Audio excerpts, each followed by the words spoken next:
actually designed It's this? a doll designer named Betty Auth, who lives in Houston, Texas, and this was her concept and her idea, and it's wonderful, because even kids can do this. Actually, the woman who made most of these with her family. Right, is Sue Wilson from Austin, Texas. So, all these Texans. Talented Texans. And the last one she did was this one of her granddaughter. Is that the cutest little thing? We'll show you how to get to actually this point. That's right. And that's the simplest one. So, first thing you need by way of supplies is your hand. Your hand, that's right. But it's easier if you do it on your left hand if you're right-handed. Probably true. Okay, take us through the steps, Barbara. Okay, well, the first thing you do is this is not my hand, by the way. You can see mine. that. I know. I mean, you've got really long fingers. And you trace around your hand, except for the thumb. You take it off, and then round this off so that you have this shape. Then, these are going to become the feet on the doll, so you make a little scooch, or whatever you want to call it here. Create a template out of cardboard, mylar, whatever you have around, so that this becomes your doll pattern. Now, you can already see it. The people. Yeah, exactly. And here's the two legs. So we'll get to the arms and the hugging part later. That comes later. Then you use a doubled piece of fabric, right sides together. Put the template down on the fabric, and let's see, I must have gone this way. That looks better, doesn't it?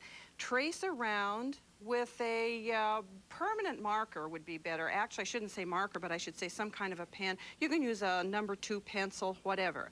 Leaving this area open, because what's going to happen is you're going to machine stitch right on this line, all right, all the way around, but leaving this part open, because after all, you do have to turn it inside out. Too.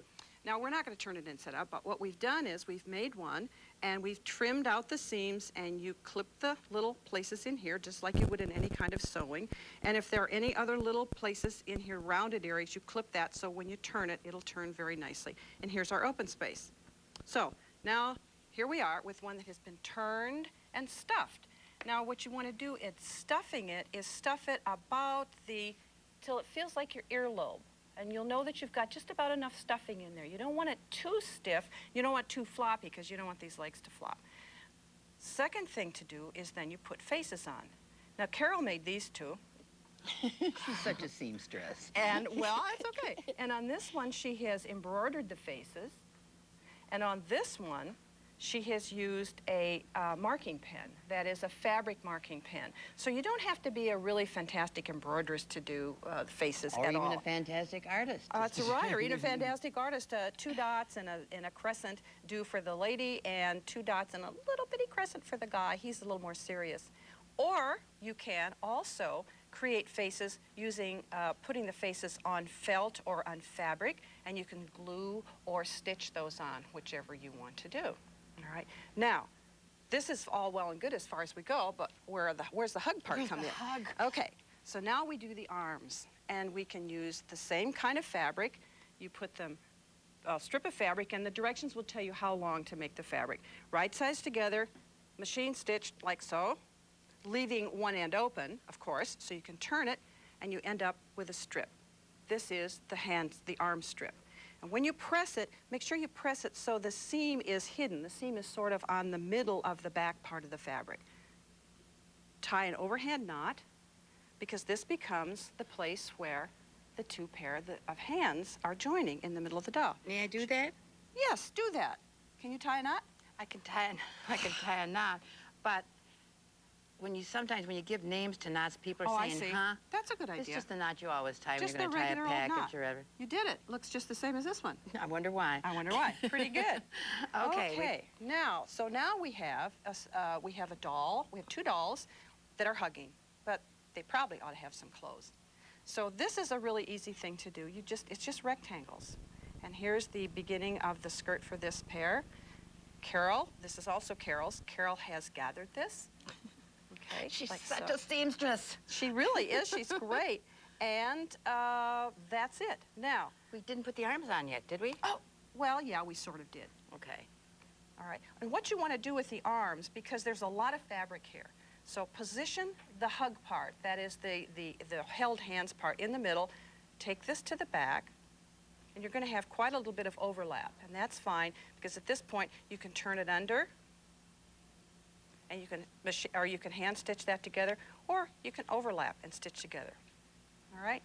So And much for then I want you to notice that not only is Duval a seamstress, but she's also quite a beautician. Check the hairdos absolutely on a those. hairdresser. Now, as you'll see from some of the other examples, you can use anything you want to for hair. I mean, what did you use here? That's yarn. Just yarn. This is just I ran a thread through it and gathered it. Gathered it all up. It's really little bumpy, kind of nice blonde. Fresh perm is what Fresh it is. perm. But this little gingerbread one is even twice as easy, half as easy, whatever. Twice as, because this was the granddaughter. This is the granddaughter. And what happens with my friend Sue Wilson, who did these and who did the other ones we'll show you, she's traced around her granddaughter's hand, and every year she's tracing the same granddaughter again, so that she'll have a whole bunch of them that she can hang on there. And because it's felt, this isn't stitched and turned or anything, it's just glued, and then the little rickrack put aside. That's right. Shall I show them some of the other ones? Yeah, bring those down, and I'll mention, too, that, by the way, when Barbara referred to the directions, these directions were in the very first issue of her magazine. However, that was quite a while ago, so they are going to be made available to all of our viewers. When you write into HGTV, you'll be able to get some. So these are really cute. The daughters, sons-in-law, the whole family in dolls. Now, thank you, Barbara. You're When we welcome. come back, how to create A round one, you can make it any shape, square, oblong, triangular, star-shaped, whatever your fancy takes you. I've bought this from a garden center. It's one of these paper pots. You need a pot for the outside. You also need a pot for the inside, because obviously your planter needs to have a hole in the middle of it so you can put things into it. What you're also going to need is the chicken wire structure. You need a circle that will be narrower than the circumference of the pot, and a base portion. So that's what will sit in your pot, and it will just strengthen up your pot. So once you have all of these pieces ready, you are going to mix up your concrete.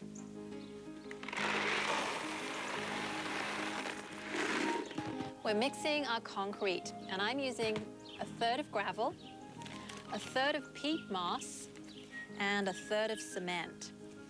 So I'm going to add the peat moss.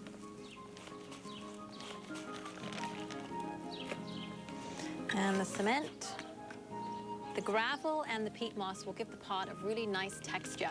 Mix it up with water to the right consistency, and then we're ready to put it into our mold.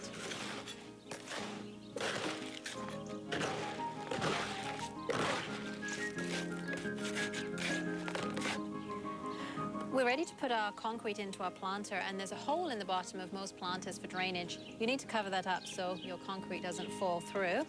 I'm going to put some right in the bottom. We're ready to put our side piece in. This goes in here, and our second mold fits right in here. And now we're ready to have some fun. So we're going to start filling in from the sides. You need to do opposing sides so your mold stays pretty much in the middle. And you're going to smooth off the edge all around the outside.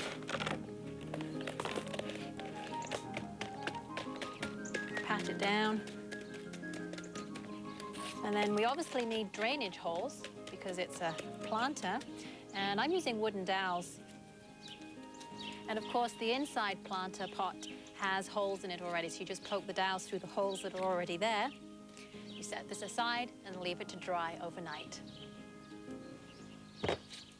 And we're ready to take off the mold, which is the fun part. So the first thing you're going to do is pull out both of the dowels, those to one side.